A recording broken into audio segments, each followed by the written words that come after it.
presidency next year, December, expected to achieve? Mudagan ko, bahala na mo Kami naman. VP Sara Duterte ang manalo at magiging bagong presidente dyan sa Pilipinas, sa ating bansa, maniwala kayo. Kung ano, kaguluhan ngayon, times 10 or times 1,000 pa yung kaguluhan. Pag si Duterte, VP Sara na ang papalit. Gagayahin niya yung style ng ama niya, yung war on drugs. Si mga kadonatics ay talagang takot. Tignan yun naman, adik at itong tiyonggong to mga kadonatics. Eto mga kadonatics, kumpirmado. Talagang tatakbo si Inday Sara Duterte pagka-presidente come 2028. But from this time on, ay dapat mga kadonatics pangangalagaan natin si Inday Sara Duterte. Nako, mahirap na mga kadonatics. Alam naman natin yung mga kaaway gagawin ang lahat para mapabagsak ang mga Duterte. At isang hater mga kadonatics nag-viral kasi sinabi niya pag si Inday Sara Duterte ay magiging presidente, times 5 daw yung kaguluhan na nangyayari ngayon pag si Inday na ang naging presidente. At talagang adik mga kadonatics, natatakot pala siya sa drug war. Eto, malo tikiya, napa-speechless si Corina Sanchez. Eto mga kadonatics, panoorin natin. Kilala nyo naman si Alvin and Tourism mga kadonatics, di ba? Okay, ito yung interview ni Alvin. Very short interview mga kadonatics, binisaya pa para, alam nyo naman. Tapos parang whisper pa pagkatanong kay Inday Sara Duterte. Ito translate ko na lang. Ito. Oh, President. No, Duterte. Dili ko magpakita lang. Dili ko kadagan. Mag-hi hello lang pa sa mga tao. Thank you. Dito siya kadagan. Presidency next year. Yan. Sa presidency next election. December, expected to achieve? Mudagan ko, bahala na mo Kami naman. Ayun. Hindi mo confirm mahati. Ayun, mudagan siya. Tatakbo ako, bahala na kayo sa akin. Well, mga kadonatics ay talagang bahala na tayo. Gawin natin lahat. Once more, pakinggan natin. Diretso-diretso. Oh, President. No, Duterte. Dili ko magpakita lang. Dili ko kadagan. Mag-hi hello lang pa sa mga tao. Thank you. Sa presidency next year, December, expected to achieve? Mudagan ko, bahala na mo Kami naman. Hindi mo confirm mahati. Okay mga kadonatics, kumpirmado. Ay talagang dapat lang mga kadonatics na tatakbo si Inday Sara Duterte. Pero, yung 2 years na yan mga kadonatics from now on, maraming mangyayari. Maraming unexpected na, incident ang mangyayari mga kadonatics. Ay dapat lang nating pangangalagaan si Inday Sara Duterte mga kadonatics. The rules, di ba? Dapat lang ipag-pray natin kasi wala nang ibang sandata mga kadonatics na pwede natin gamitin kundi yung prayers talaga. There's no bigger than prayers. Alam naman natin Panginoon hindi natutulog at talagang andyan lang palagi. Ito, yung hater na nag-viral ngayon mga kadonatics ay grabe. Nasa 20,000 yung comments doon sa video na yon. Grabe mga kadonatics. Ito panoorin natin. Ano yung sabi niya. Isa pala siyang addict mga kadonatics. Takot na takot kaya Tatay Digong ito. VP Sara Duterte ang manalo at magiging bagong presidente dyan sa Pilipinas, sa ating bansa, maniwala kayo. Kung ano, kaguluhan ngayon, times 10 or times 1,000 pa yung kaguluhan. Pag si Duterte, VP Sara na ang papalit sa magiging presidente. Maniwala kayo. Tapos anong gagawin niya? Gagayahin niya yung style ng ama niya, yung war on drugs. Alam niyo naman siguro nangyayari. Mga kadonatics ay talagang takot. Tignan yun naman, adik at itong tiyonggong to mga kadonatics. Kaya, di ba? Doon sa war on drugs, ang daming mga civilian ang nadamay, natigok. Gagawin ng anak niya yan. Kasi maghihiganti yan. Ngayon, sana nga, yun yung gusto kong mangyari. Pag yun ang gagawin ni Bibi Sara, yung mga sumusuporta ngayon sa mga Duterte, sana mangyari din sa pamilya mo at sa'yo ang ginawa ni Duterte. Tatay Duterte nyo. Pati well, for your information, Tatang Adik, hindi mangyayari yan sa amin kasi, hindi kami gumagamit Hindi kami adik katulad nyo. Takot na takot sa drug on war, mga kadonatics. Can you imagine? Alam naman natin, ang taong takot sa drug on war, mga kadonatics, ay adik lang or at pusher. Dalawa lang, mga kadonatics. Pag matino ka, nako, ay talagang para sa iyo yung drug on war. Alam naman natin, mga kadonatics, during katatigong safe na safe tayo, di ba? Alam niyo yan. Sibilyan na dadamay. Sana ganyan din yung mangyayari sa pamilya nyo. Para doon nyo maranasan ang naranasan ng mga sibilyan na tinanggalan ng buhay. No? Sana kayo yung mauna. At doon nyo masabi, sana Duterte hindi kita binoto dahil pamilya ko dinamay mo or ako. Ganyan ang mangyayari sa iyo. Sigurado yan. Ang Pilipino, ganun. Kailangan maranasan niya muna bago sa magsasabing mali. Sinusuportahan kita. Sana ganun. Di ba? Tandaan niya yung sinasabi ko, pag si VP Sara na ang magiging bagong presidente natin, mapabagsak niya si PBBM o sa 2028, maniwala kayo, mas lalong doble yung gulo dyan sa Pilipinas. So naniwala talaga siya, mga kadonatics, na napakagulo talaga yung presidente niyang binoto na si BBM. Ngayon, isa lang yung katakutan niya, mga kadonatics, yung drug on war. Wala nang iba. Hindi siya takot sa corruption or something like that. Mas gusto niya si BBM kasi walang drug on war sa panahon ni BBM. Alam naman natin, ilang beses sinabi ng Chief PNP, mga kadonatics, na hindi nila after or wala silang pakialam sa mga small timer. Even si BBM na yung nagsabi, mga kadonatics. Pero sino bang drug lord ang nakulong, mga kadonatics?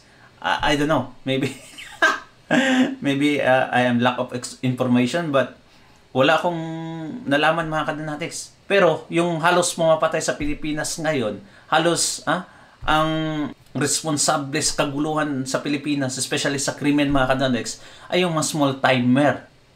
Small timer talaga. Basa lang tayo ng konting comments dito kung ano yung masasabi ng tao. According ni Lisel Spidilion, bakit naman ako maniniwala sa'yo? Ngayon nga lang gumulo na yung bansa. Mas magulo sa pandemic. Araw-araw ata may nagrarally. Di ba? Marami kaming matitino, hindi kami natatakot. Kahit ano pang gagawin nyo, paninira, Duterte pa rin kami. Di ba? Maniniwala ako na kapag si Inday Sara ang magiging presidente, magiging mapayapa ang Pilipinas. Binash siya, mga kadonatics, nabash itong PBBM Reaction TV. Ay talagang loyalist to, mga kadonatics. Ginawa niya yung channel niya para pang-react lang kay BBM. At ito, diretso na tayo kay Malu Tikia. Interview with Corina Sanchez. Ay, maganda yung mga pinagsasabi niya dito, mga kadonatics. Especially sa binanggit ni Amy Marcos na ang kanyang kapatid ay talagang lulong. Alam naman natin lulong sa sugal? No. Let's go. How and why? Una, Corina, kailangan nating tingnan matagal ng debate internally kay Senator Amy, yung do I admit, ang tagal na niyan, from day one of this administration. Admit what? Admit that he is a user. Because she was a witness. Yes, she knew about it. Tapos, nung dumating yung eleksyon, dumating na naman. Hindi, admit mo na lang para hindi ka, to save yourself. Because it's a shared brand. It's the brand of Marcos is shared. So whatever sins of that brand becomes now a burden for the senator. At nakita naman natin, dumaus-us siya. Di ba? Nasa dulo siya nung 2025. And yet, nasa tingin ko masyadong masakit na sabihin niya publicly. And then when she came back from Geneva, recently, merong official trip doon yung Committee on Foreign Relations. Nakiusap siya kung pwede siyang tumayo sa stage. Hindi namin alam kung ano yung sasabihin niya. And yet, merong point na kailangan ko na bang sabihin? So what happened last night was essentially she was given a platform to finally admit. And she did that in a very courageous way. Kasi napakahirap. Pero in the same vein, if you read the speech, she was very careful of the culture of Filipinos, the family role, kasi nakikita mo, she was referring to the president, kung buhay ang ating ama, siya ang nag-aalaga sa atin. Ngayon bilang panganay, responsible ko kayo. And then she mentioned na pahinga na tayo, ading pahinga na tayo, uwi na tayo. So there was no call for resignation. It's just a plea from a sister who was involved in the 2022 elections, and then after winning, she's like frozen delight. So 3 taon na silang hindi nag-uusap, kahit gusto niyang tulungan ang kanyang kapatid, kahit gusto, hindi siya makapasok sa Malacanang. So I guess it is a realization na ang daming nangyayari, sasalbahin ko ba ang bansa ko? O patuloy akong kikimkimin ko yung sikreto ng alam na pamilya? So I guess she decided na I do not want Marcos to be the reason, Marcos to be the reason for the fall of this country. So nagpaalam siya sa pamunuan ng iglesia, Alam. nasasabihin niya lahat yon. Alam na, oo, kasi nag-negotiate. Bibigyan ka ba namin ng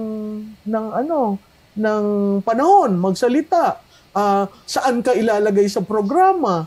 Kaya makikita mo, after nung nagsalita, hindi na nila tinuloy yung 3rd day. Kasi ang sense ko, pag tinuloy yung 3rd day, hindi mo makokontrol yun na yung messaging. Di ba?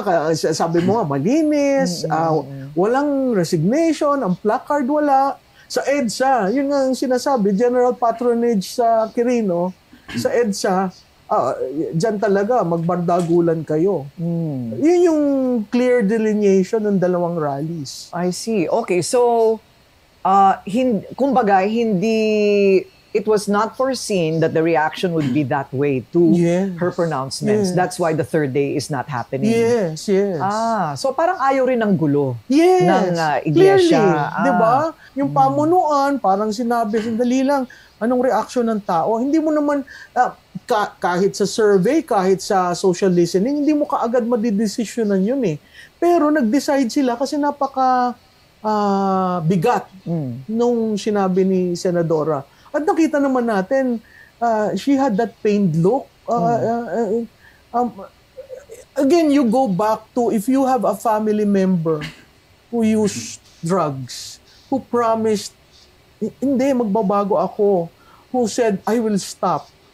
People can relate to what the Senator Amy Marcos was saying. And people can also relate to the fact she mentioned about Ilocos Norte. At alam sa probinsya, alam ng probinsya.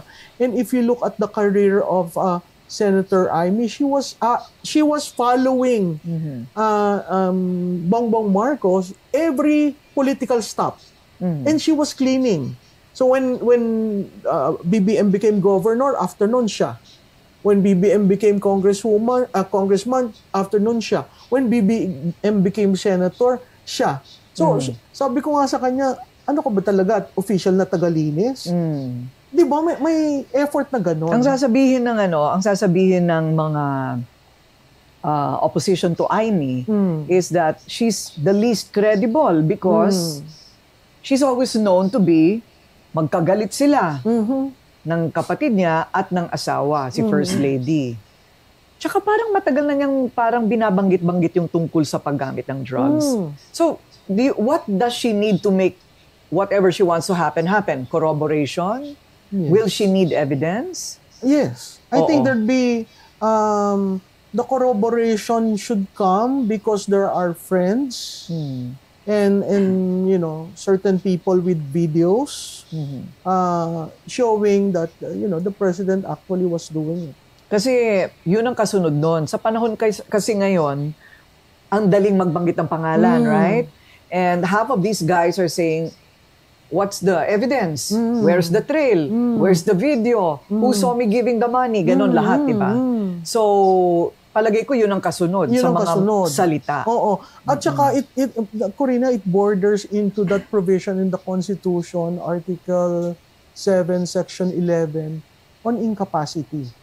Kasi, di ba may 4 grounds tayo for removing the president? Iba yon. Yung incapacity has to pass to Congress, where the vice president becomes acting president, unlike removal from office. Okay. So yung incapacity has to be proven. And you know, Right. Because, well, kung 3 taon na silang hindi nagkikita, paano niya nakita? Baka 3 taon na rin clean ang Pangulo. You know what I mean? Hindi naman medyo ganon. Hindi ganon eh.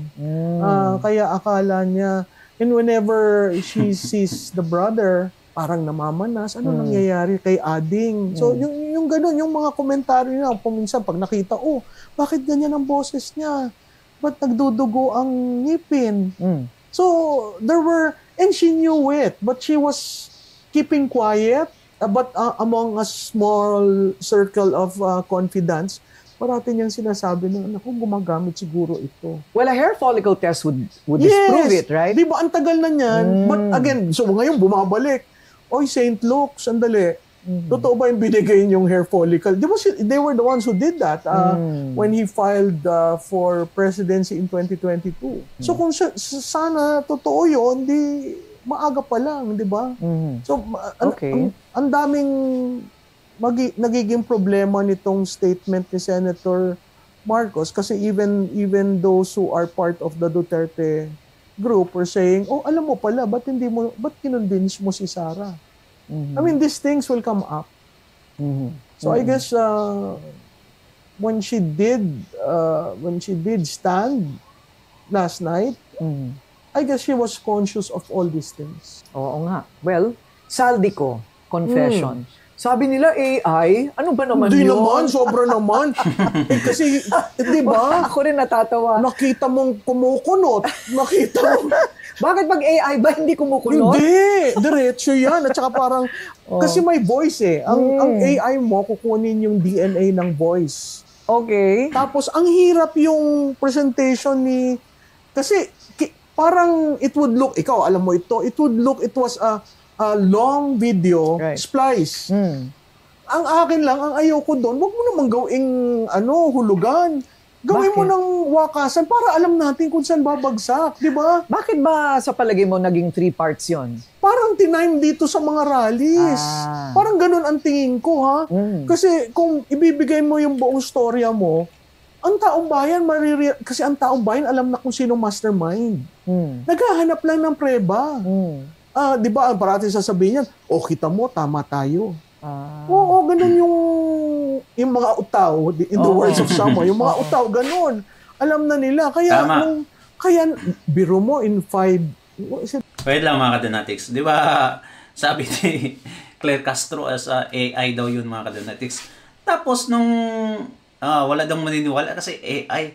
Nung pagkatapos nung nag-release na ng pangalawang video mga kadonatics, ay dininay na. Wala na yung akusasyon na AI. Dininay na nila na gawa-gawa lang daw, script lang daw ni Saldico yun. So, mga kadonatics, doon pa lang ay talagang alam na natin na grabe ka guilty yung palasyo. At ito namang si Claring Castro na, ay nako, walang magandang naiidulot kay BBM mga kadonatics. Mas lalong pinalala yung sitwasyon.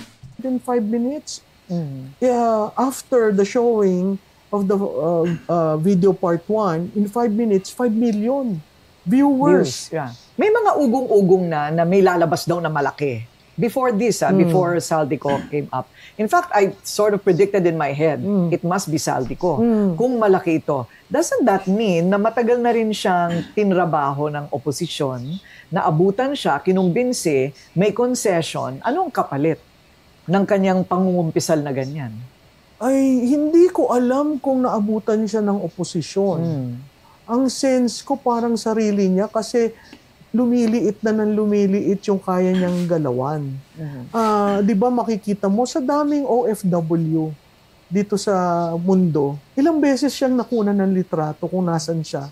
Ilang beses sinabi, ang flight niya, ganito, ito ang flight number, ito ang seating niya. Di ba? Amazing yung mga Filipino communities outside na talagang... So, ang sense ko, dahil may threat na sa buhay niya, 2 anak niya naiwan dito kasi walang passport, may threat sa mga buhay nila, ang mga ari-arian niya kinonfiscate. So, sa tingin ko, siya mismo nag-decide kung saan babagsak. hindi natin alam. Kaya nga, ang parati kong sinasabi, buuin na yung kwento. Kasi yung parang susunod na kwento, tungkol sa mga congressman. Meron pa? Oo. May part 4? Oo. Oh. Sa mga congressman. Okay. Tapos ang nagsabi sa akin ng isang politiko rin, tingnan mo yung video 1, naglabas siya doon ng 8 pages na proof ng insertion. Yun daw in connection with the Quadcom and the impeachment. Sabi ko sa mga staff ko, dalian yun pag-aralan talaga kung talagang totoo yan. Okay. Pero, okay, both the INC and the CBCP, as well as civil society, is commenting that, well, that's nothing until you say it here, right here That's in right. our country. That's right. What do you think about that? I mean, he has to present evidence. That's right. And I guess if you're looking at probative value, there's none. But what really got me to listen to him was when he confirmed the allegations of Gutesa. Yeah. And he showed proof of the bags. Pero sana maganda kung binuksan, no, na may pera. And then when you look at the bags, it's sandwiched between 2 vehicles. 2 fast vehicles.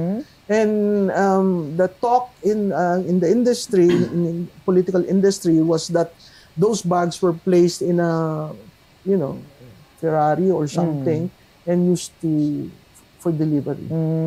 So, sa akin, kung ilalabas yung listahan ng mga congressman,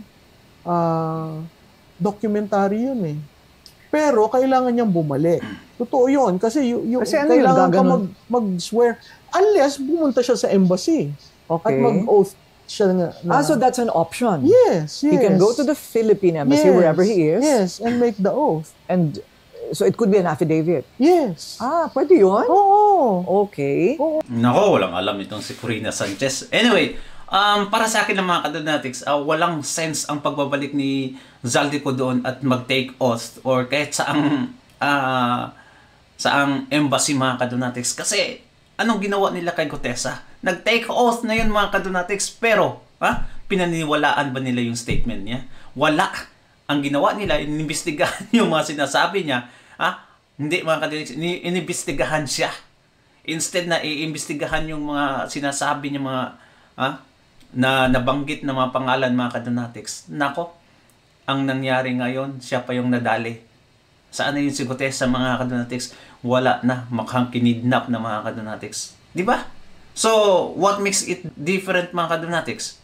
There's no difference at all kung babalik si Zaldico at mag-take oath, kasi pag ayaw nilang maniwala, kahit ano pang gagawin mo mga kadonatics, kahit ano pang prove na ipapakita mo, useless ang lahat. Alam naman natin yung gobyerno ngayon.